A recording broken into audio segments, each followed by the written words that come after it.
audience à la primature ce lundi, la première accordée à une délégation de l'Union africaine et la seconde au Conseil des ambassadeurs arabes. 500 millions d'équipements pour 8 commissariats et districts, c'est le don du programme des Nations Unies pour le développement au ministère d'État, ministère de l'Intérieur et de la Sécurité. Aux États-Unis, après la fusillade qui a fait 26 morts au sein d'une école primaire, le président Barack Obama promet d'empêcher ce genre de tragédie. Mesdames et messieurs, bonsoir. Bienvenue à cette édition. Je suis très heureuse de vous retrouver. Le président de la République, Alassane Ouattara, devrait regagner Abidjan ce soir après avoir pris part à la réunion des chefs d'État des pays membres du Conseil de l'Entente à Niamey, au Niger. Le Conseil de l'Entente, première organisation sous-régionale, a été créée en 1959 et comprend 5 États membres: le Niger, le Mali, le Burkina Faso, le Togo, le Bénin et la Côte d'Ivoire. Et puis sachez que la crise malienne était au centre de ce sommet des chefs d'État. Le reportage complet de notre envoyé spécial Awa Touré dans nos prochaines éditions. Des audiences ont eu lieu ce matin à la primature et je vous le disais en titre, le chef du gouvernement, Daniel Kablan-Duncan, a reçu tout d'abord une délégation de la Commission économique de l'Union africaine. Ensuite, le Conseil des ambassadeurs arabes, accrédité en Côte d'Ivoire. La première audience a porté sur la conférence des ministres de l'économie et des finances, de la planification et du développement de l'Union africaine, prévue en mars 2013, ici même en Côte d'Ivoire. Et la seconde audience était relative à l'appui du Conseil des ambassadeurs arabes à la Côte d'Ivoire. La Côte d'Ivoire va abriter en mars 2013 la conférence des ministres de l'économie et des finances et des ministres de la planification et du développement des États de l'Union africaine. C'est l'information livrée au cours de cette audience au Premier ministre Daniel Kablan-Duncan par Dr René Kwasi. Il est le chef de la délégation de la Commission économique pour l'Afrique des Nations Unies de l'Union africaine. On déplace la conférence d'Addis Abeba en Côte d'Ivoire. Et pour déplacer, il faut un accord. C'est-à-dire que ça doit reposer sur un accord juridique. Donc c'est ce texte-là que nous sommes venus négocier avec les autorités de la Côte d'Ivoire. Nous avons eu un accord et nous sommes venus partager cela avec le Premier ministre. Thème retenu, l'industrialisation et l'émergence en Afrique. La conférence sera donc l'occasion pour les États africains d'ajuster leur politique en faveur d'une émergence économique durable sur le continent africain. La deuxième audience du Premier ministre Daniel Kablan-Duncan a été accordée au Conseil des ambassadeurs arabes en Côte d'Ivoire. Awad Yakef, douane de la diplomatie arabe, a exprimé le soutien du monde arabe à la Côte d'Ivoire. On a parlé de renforcement de coopération entre le monde arabe et le pays frère qui est le Côte d'Ivoire. Et nous allons travailler dans le futur pour trouver les moyens et les meilleures méthodes pour renforcer cette coopération. La Direction générale des douanes de Côte d'Ivoire a entamé depuis ce matin une vaste campagne de sensibilisation destinée aux commerçants. Elle porte sur les procédures et techniques douanières. Première étape de cette campagne, la commune d'Adjamé. Le compte-rendu est signé Ali Diarasouba. Une campagne à l'attention des commerçants pour leur présenter les procédures de dédouanement en vigueur dans l'exercice de leur commerce, notamment au port et à l'aéroport. Quelles sont les conditions préalables à remplir pour pratiquer l'import, la nature et la qualité des produits à importer, autant de questions abordées par les exposants lors de cette première journée de campagne de sensibilisation des populations sur les procédures et techniques douanières. La campagne est initiée par la Direction générale de la douane. Nous attendons des commerçants qu'ils s'informent mieux. Nous sommes venus vers eux. Nous souhaitons qu'ils aillent eux-mêmes vers nous. Souvent, ils passent par les commissionnaires agréés et les intermédiaires et ça pose des problèmes. L'intermédiaire n'est pas censé relater régulièrement ce qui se passe. Nous sommes venus, nous avons fait le premier pas. Nous pensons qu'il doit faire le même, aller vers les services de douane pour s'informer sur la vraie procédure. Comme ça, on pourra travailler en bonne collaboration. Cette rencontre entre les commerçants et les douaniers a permis aux marchands, importateurs et exportateurs de mieux s'imprégner des réalités de l'import-export. Au terme de la rencontre, les commerçants nous ont confié leur satisfaction, eu égard aux informations précieuses qu'ils ont obtenues. La campagne de sensibilisation se poursuivra dans d'autres communes d'Abidjan. Après l'étape de ce lundi à la mairie d'Adjamé, l'équipe de la douane se rendra à Koumassi mercredi pour la suite de cette campagne de sensibilisation. Lutte contre la cherté de la vie. Un chantier du gouvernement. Les consommateurs et les opérateurs économiques l'ont bien compris. Ils ont ouvert un marché de gros dans la commune d'Adjamé. Ce marché va recevoir les produits des pays de l'Interland et de l'intérieur du pays. Et ces produits devraient être vendus à des prix abordables. Mamadou Kouassi était à l'inauguration de ce port sec. Désormais, la commune d'Adjamé dispose de son port. Un port sec pour recevoir les produits des pays de l'Interland et ceux des villes de l'intérieur de la Côte d'Ivoire. Ces produits seront essentiellement composés de légumes secs, de vivriers, de céréales et de bétail. Une œuvre estimée à environ 52 millions de francs CFA.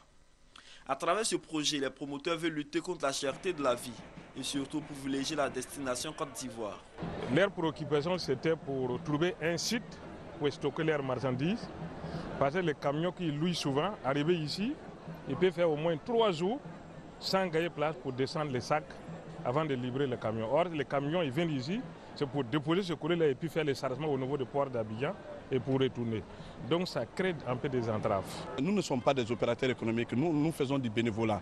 Mais on se bat pour créer des conditions pour qu'il y ait la vie moins chère. Notre objectif, c'est que nous recherchons que quand les consommateurs se rendent sur le lieu, qu'ils sentent au moins qu'il y a un changement. Le marché d'environ 500 places est principalement destiné aux femmes.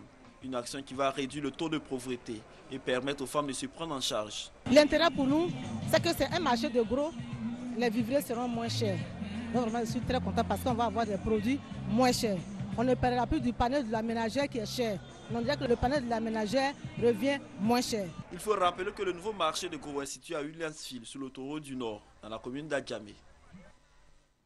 L'Assemblée parlementaire de la francophonie a initié depuis ce matin à l'Assemblée nationale au Plateau un séminaire à l'attention des députés ivoiriens. Objectif, améliorer les connaissances des parlementaires sur les lois de finances et les lois de règlement. Compte rendu, Laurent Banga.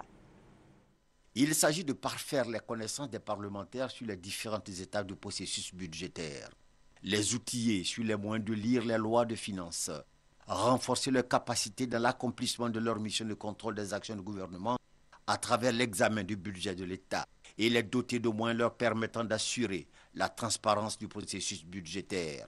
Pour le président de l'Assemblée nationale, Guillaume Soro, ce séminaire est d'une importance capitale.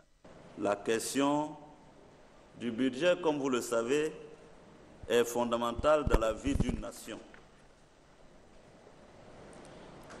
Elle est importante, particulièrement pour notre pays qui sort de crise.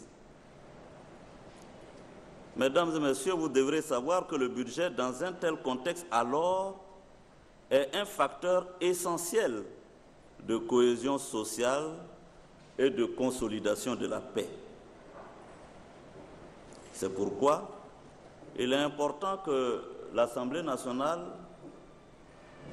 vis-à-vis du budget, joue son rôle en tant qu'arbitre devant faire en sorte que les équilibres soient respectés dans la répartition des ressources sur l'ensemble du territoire. Le budget, j'insiste, doit permettre d'apporter le développement dans le contexte actuel, loin de tout discours politique. Le président délégué de la section ivoirienne de l'APF, Baba Mamadou, a salué la tenue de ce séminaire qui marque selon lui un pas important dans le processus de retour de la Côte d'Ivoire sur la scène internationale. Le secrétaire général administratif de l'APF, Jean-Luc Lala, a indiqué que son organisation se tiendra toujours aux côtés de la Côte d'Ivoire pour l'aider à organiser ce genre de séminaire. Il faut rappeler que l'Assemblée parlementaire de la francophonie, APF, rassemble des parlementaires issus de 78 assemblées ou organisations interparlementaires, 48 sections membres, 17 sections associées et 13 sections ayant le statut d'observateur. L'APF joue également le rôle d'observateur attentif des pratiques de la démocratie, des droits et des libertés dans l'espace francophone. L'opération des Nations Unies en Côte d'Ivoire a offert 905 tentes aux forces républicaines de Côte d'Ivoire, ce dont vient appuyer les efforts d'équipement de l'armée ivoirienne par le gouvernement.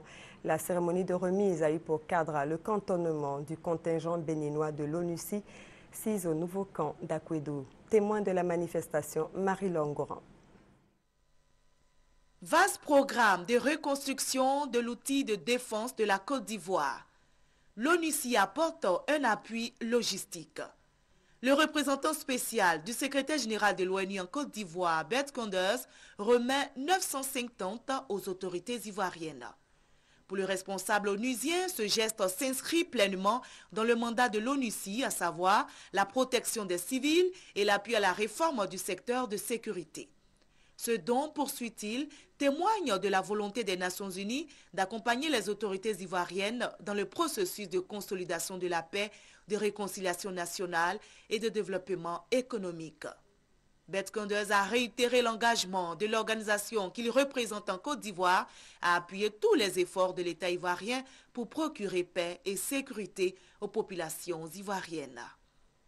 Le ministre en charge de la Défense salue ce geste de l'ONUCI qui permettra de résorber le déficit de logement dans l'enceinte des casernes.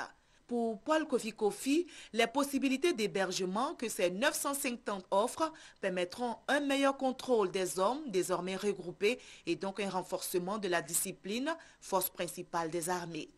Paul Kofi Kofi a enfin traduit la reconnaissance de l'État ivoirien à la communauté internationale à travers l'ONUCI pour son assistance et son appui quotidien en Côte d'Ivoire. D'une capacité de 10 places chacune, ces tentes entièrement modulables peuvent recevoir toutes les commodités domestiques pour faciliter un long séjour. Avec ce don, ce sont 9050 militaires qui pourront être regroupés. Après la défense, la sécurité, 21 véhicules d'intervention, des ordinateurs et des mobiliers de bureau offerts à des commissariats et districts par le Programme des Nations Unies pour le développement, PNUD, ce don d'une valeur de 500 millions de francs CFA s'inscrit dans le cadre du projet d'appui à la réconciliation entre la police nationale et la population. Retenez que ce projet est financé par l'Union européenne. Abou Sanogo pour les détails. 21 véhicules d'intervention, 78 ordinateurs complets et serveurs, 26 photocopieurs et imprimantes, des mobiliers de bureau complets pour 8 commissariats et districts ciblés. Un don du PNUD financé par l'Union européenne. Il s'inscrit dans le cadre du projet d'appui à la réconciliation entre la population et la police nationale. Valeur du don 500 millions de francs CFA. Pour renforcer le dialogue entre agents de sécurité et communauté, il est important que les agences et forces de sécurité puissent répondre efficacement aux besoins, aux attentes, et cela passe naturellement par la disponibilité d'un certain nombre de capacités d'intervention, de matériel et d'équipement. La réconciliation entre la police et la population est une nécessité. Elle permettra d'améliorer la perception de l'action de la police qui pourra lutter efficacement contre l'insécurité. Ce résultat, convenez avec moi, que ça peut changer et ça doit changer notre capacité à assurer la sécurité des Ivoiriens et à nous rapprocher des Ivoiriens. On peut changer la face de la police, nous sommes en train de la changer, elle va changer. Les Ivoiriens ont besoin de leur police pour les sécuriser et la police aujourd'hui de plus en plus en train d'avoir les moyens. Dans tous les domaines, le résultat, c'est de délivrer des services aux populations. Le ministre d'État, ministre de l'Intérieur et de la Sécurité, Ahmed Bakayoko, s'est prononcé sur les récents événements qui se sont déroulés à Kapo et Orikoumandje dans la région d'Agboville. C'est des actes qui sont, on va dire, inutiles, douloureux pour le pays, mais qui ne peuvent pas prospérer. Les services travaillent efficacement. Pratiquement toutes les attaques, tous les auteurs, les chefs des commandos ont été identifiés, la plupart ont été arrêtés. Notons que le projet d'appui à la réconciliation entre la population et la police nationale de Côte d'Ivoire, financé par l'Union européenne à hauteur de 1,4 milliard de francs CFA et mis en œuvre par le PNUD, a été signé le 26 juin 2012 pour une durée de 12 mois. Une campagne de sécurité routière va débuter le 18 décembre pour prendre fin le 2 janvier. C'est l'annonce faite par le ministre des Transports, Gaoussou Touré, au cours de sa rencontre avec la presse. Les temps forts avec Honorine Agnigori. Au cours de cette conférence de presse, le ministre des Transports, Gaoussou Touré, a exprimé sa volonté de contribuer à la réussite des fêtes de fin d'année. C'est pourquoi il a pris des dispositions qui portent entre autres sur la campagne de lutte contre le téléphone mobile et la consommation d'alcool au volant dans les gares routières et les corridors. La sensibilisation par SMS, par mail pour informer les populations, l'interdiction des camions de poids lourds de circuler de 21h à 6h du matin sont inscrits au programme de cette campagne de lutte contre l'insécurité routière qui débute dès demain 18 décembre pour s'achever le 2 janvier 2013 sur l'ensemble du territoire national. Au nom du gouvernement, j'invite l'ensemble des usagers de la route à la prudence et au respect strict des règles du code de la route.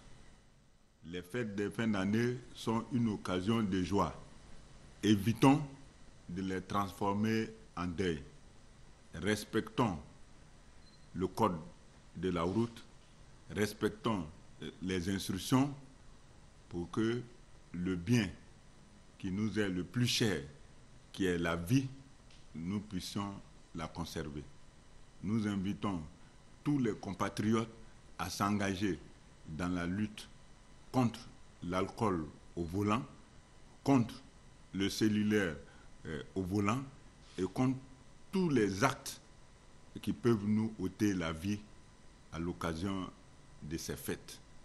L'État de Côte d'Ivoire est parvenu à aménager avec le groupe Bolloré le contrat de concession pour le premier terminal à conteneurs. À la clé, une baisse des tarifs pratiqués par le groupe français. Nous avons eu une baisse des tarifs actuellement en vigueur au niveau du premier terminal à conteneurs de 20%, ce qui va permettre non seulement de rendre le port autonome d'Abidjan compétitif par rapport aux autres ports des pays voisins, mais en plus de réduire le coût de la vie à l'ensemble des populations. Et ensuite, nous avons obtenu une augmentation des redevances payées au port autonome d'Abidjan dans le cadre de cette convention. Bon, au bas mot, c'est un gain pour la Côte d'Ivoire sur les 7 ans qui restent à courir au niveau de la convention signée avec le groupe Bolloré, de plus de 100 milliards de francs CFA. Une réforme du ministère des Transports relative à l'organisation du secteur entre en vigueur à partir du mois de janvier 2013. Les guides religieux et chefs traditionnels au secours de l'école ivoirienne. Face à la menace de grève qui plane à nouveau sur l'école, ils ont mis face à face le ministère de l'Éducation nationale et de l'enseignement technique et les différents syndicats. Objectif, écouter les différentes parties, comprendre les points d'achoppement et trouver des solutions. Reportage Sylvie Touré. Plus de 4 heures d'échange pour tenter de dissiper les nuages qui assombrissent l'horizon de l'école. À peine sortie de grève le mois dernier, elle est à nouveau menacée de fermeture. Les syndicats du secteur menacent de remettre le couvert. Ils rejettent les propositions du gouvernement. On a demandé le paiement intégral des 50% du reliquat qui reste et le rappel y afférent.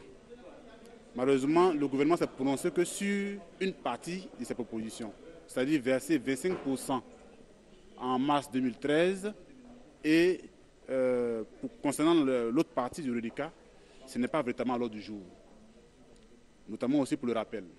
Donc vous voyez que la proposition du gouvernement n'est pas complète. Le gouvernement a donc d'ici à la fin du mois de décembre pour payer l'intégralité des 50% restants des effets financiers du reclassement des enseignants, ceux de leur bonification indiciaire comme convenu en 2009. Les syndicats exigent également le paiement du reliquat de l'indemnité contributive au logement et le paiement de la deuxième tranche du CAP 1988 à 1992. Chose impossible selon la ministre de l'Éducation nationale et de l'enseignement technique. Ces préoccupations, surtout en ce qui concerne le profil de carrière, concernent l'ensemble des fonctionnaires, surtout les engagements qui ont été pris à l'époque. C'est pour cette raison que le gouvernement a décidé, pour la résolution de ce problème-là, que le problème soit vu dans un cadre global.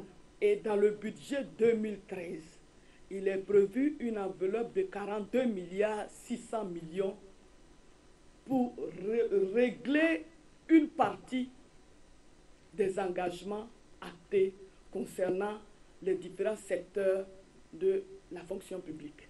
Les guides religieux et les chefs traditionnels initiateurs de ces face-à-face s'insurgent contre une éventuelle fermeture des classes, qu'elle émane du gouvernement ou des syndicats. Nous nous sommes engagés à rencontrer les syndicats pour continuer de discuter pour trouver un avenir meilleur pour l'école ivoirienne. C'est par rapport aux notes que nos enfants sont évalués. Nous allons leur demander de libérer les notes pour que nos enfants puissent partir en vacances de Noël, pour que nous, parents, nous puissions ce que valent nos enfants. Pour les guides religieux et chefs traditionnels, également pour les parents d'élèves qui ont pris part à cette rencontre, le combat de tous doit être de repositionner l'école ivoirienne, aujourd'hui classée dernière des écoles francophones d'Afrique. Voilà, je rappelle que les syndicats d'enseignants réclament le paiement intégral du reliquat de l'indemnité de logement, des effets financiers du reclassement et la bonification indiciaire. On ouvre une page politique et on reparle du dialogue avec l'opposition ivoirienne. Le ministre d'État, ministre de l'Intérieur et de la Sécurité, Ahmed Bakayoko, a échangé ce lundi avec les responsables du cadre permanent de dialogue CPD.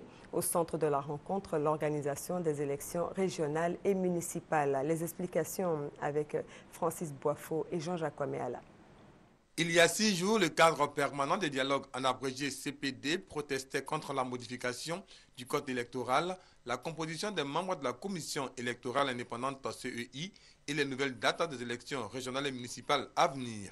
C'est pour échanger sur ces questions que le ministre d'État, ministre de l'Intérieur et de la Sécurité, Ahmed Bakayoko, a initié cette rencontre de concertation avec les responsables des partis politiques membres du CPD. Ensemble, nous avons donc décidé de mettre très rapidement un groupe de travail qui va nous faire des propositions pour jeudi. Et ensuite, transmettrons ces propositions au gouvernement pour voir dans quelle mesure nous pouvons aller un peu plus loin dans ce dialogue entre le gouvernement et l'opposition. Cette réponse est la preuve que le gouvernement accorde une grande attention aux travaux qui sont engagés et aux discussions qui ont lieu entre nous. Nous sommes, à ce stade-là, non pas satisfaits de tout le fond, bien sûr, mais du principe de l'intention de discuter. Cette autre rencontre avec les partis de l'opposition traduit l'intérêt que le gouvernement accorde aux préoccupations des partis politiques en Côte d'Ivoire. Rentrée politique du secrétariat départemental du Rassemblement des Républicains de la commune d'Abobo.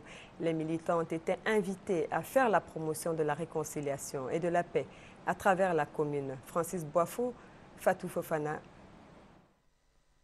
Les militants et sympathisants du Rassemblement des Républicains RDA d'Abobo ont répondu nombreux à l'appel du secrétariat départemental pour dire à nouveau leur engagement à demeurer au service du parti. Les membres du secrétariat départemental dirigé par Adama Tounkara demandent aux militants et sympathisants de consolider l'amour, l'entente, l'union et la solidarité qui existent entre eux. Première action à entreprendre durant les 12 mois à venir à travers la commune d'Abobo, la réconciliation entre les populations. Parce que Abobo a été une commune martyre durant la crise post-électorale.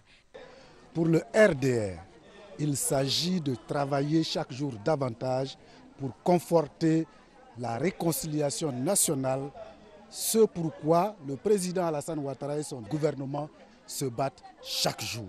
le RDR veut apporter sa part à la construction d'une nouvelle Côte d'Ivoire. Une nouvelle Côte d'Ivoire prospère.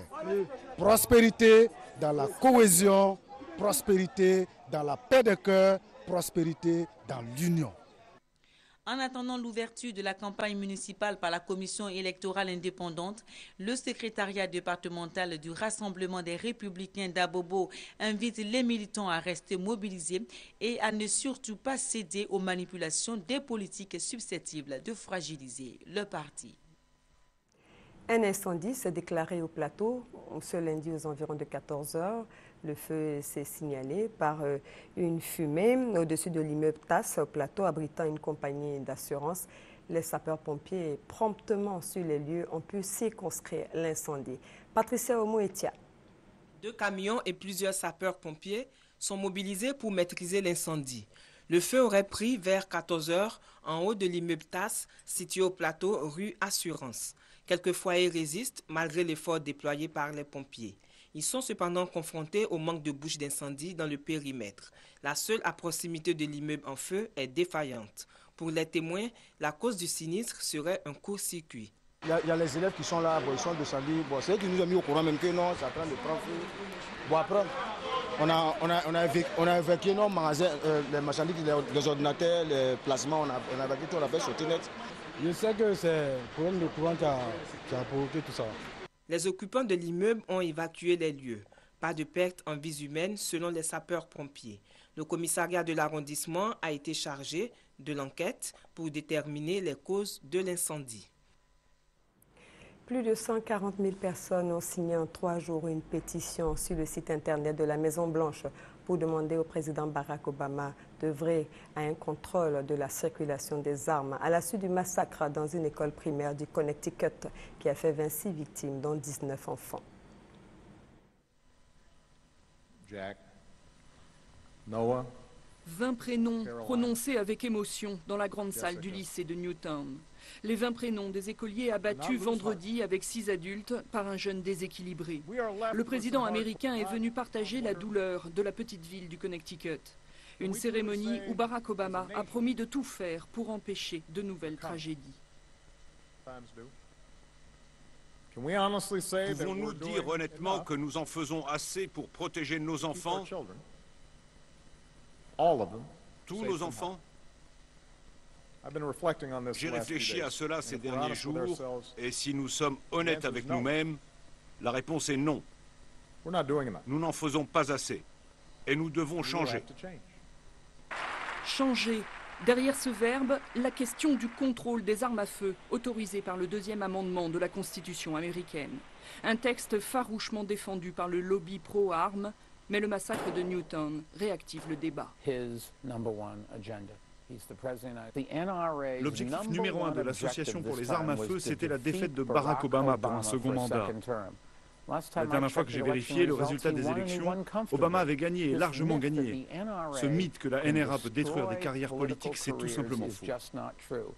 Particulièrement dangereux, le fusil d'assaut, l'arme dont s'est servi le jeune tueur de Newtown. Une loi signée par Bill Clinton les avait bannis en 1994. Elle a expiré sous la présidence de George Bush en 2004. Une sénatrice démocrate entend présenter un nouveau texte. Il s'agit d'interdire qu'on possède un fusil d'assaut, qu'on le vende, qu'on le cède ou qu'on l'importe, pas rétroactivement, mais à l'avenir. Certains Américains ont déjà choisi de renoncer à leurs armes. Dans le Maryland, la police avait programmé dimanche une collecte. Elle a pris un tout autre sens après le massacre de Newtown. Chaque année, 31 000 personnes meurent sous les balles aux États-Unis. Ce soir, les obsèques des premières victimes ont commencé en présence de Barack Obama qui a déclaré qu'il était temps d'agir. Et puis, ce rappel à Niamey, la réunion des chefs d'État du Conseil de l'Entente, organisation de coopération régionale regroupant le Bénin, le Burkina Faso, la Côte d'Ivoire, le Niger, le Togo. Ces chefs d'État ont évoqué la crise au Mali qui inquiète toute la région. Et puis la Libye qui a annoncé hier dimanche la fermeture de ses frontières avec ses 4 voisins du Sud, l'Algérie, le Niger, le Tchad et le Soudan, en raison de la détérioration de la situation sécuritaire dans le sud du pays. Et puis en Afrique du Sud, cette autre information, au deuxième jour du congrès de l'ANC, le parti au pouvoir dans ce pays, on attend toujours le résultat des votes des délégués pour renouveler l'équipe dirigeante. Le président Jacob Zuma devrait être reconduit sans surprise à la tête du parti. On termine avec cette information. Le printemps arabe et la Tunisie qui a célébré ce lundi le deuxième anniversaire du début de sa révolution. La première du printemps arabe déclenchée par l'immolation par le feu d'un vendeur ambulant excédé par la misère et les brimades policières. C'est la fin de cette édition. Bonne suite de programme sur RTI 1 et à demain 20h.